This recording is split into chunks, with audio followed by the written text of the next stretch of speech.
All right, boys and girls, welcome back to the drive-through. Special shout out to being challenged. Remember, it is your right to be challenged. It's not something that should be considered unfair.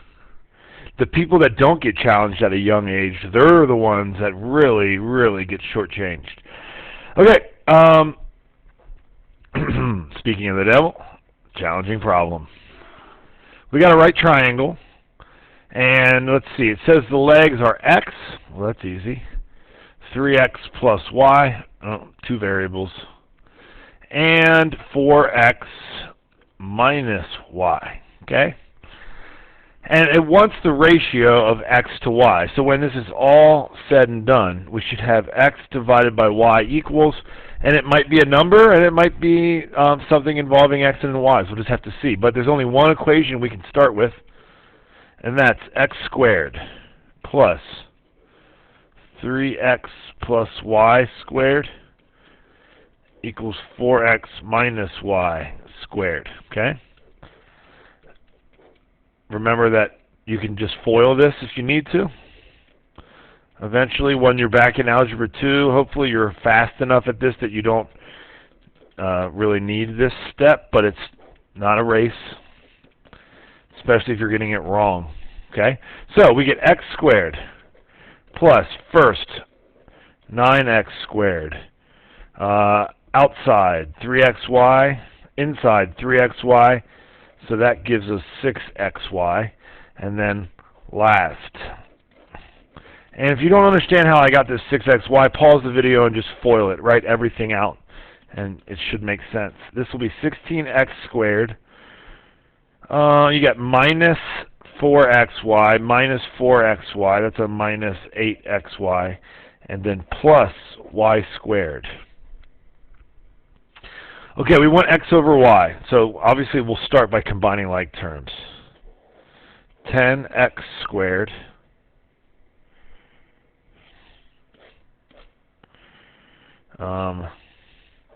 minus 16x squared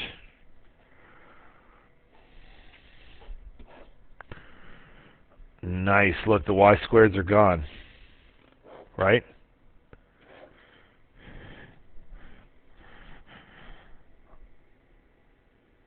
Yep.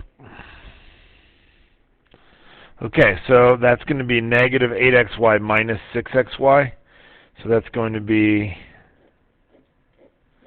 subtract 6xy from both sides, a negative 14xy. So, you end up, the next thing you'll get is a negative 6x squared equals a negative 14xy equals. Let's divide each side by negative 14x. No. Let's divide each side by y. No, let's do this. I want to get to the point where I can factor something out. So we'll add 14xy to both sides. Negative 6x squared plus 14xy equals 0. Here, let's factor out a negative 2x. What we have remaining is positive 3x minus 7y. Alright, now I got to think, how do I get from there to there?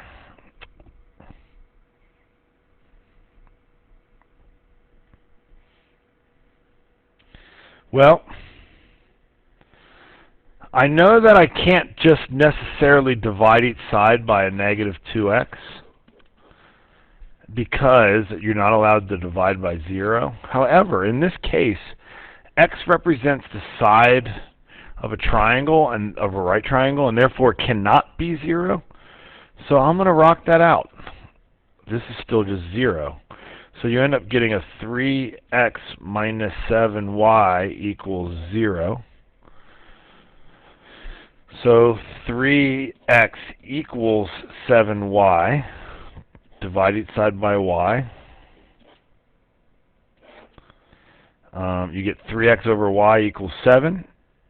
Divide each side by 3.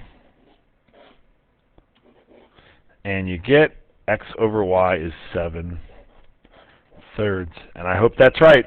Boom!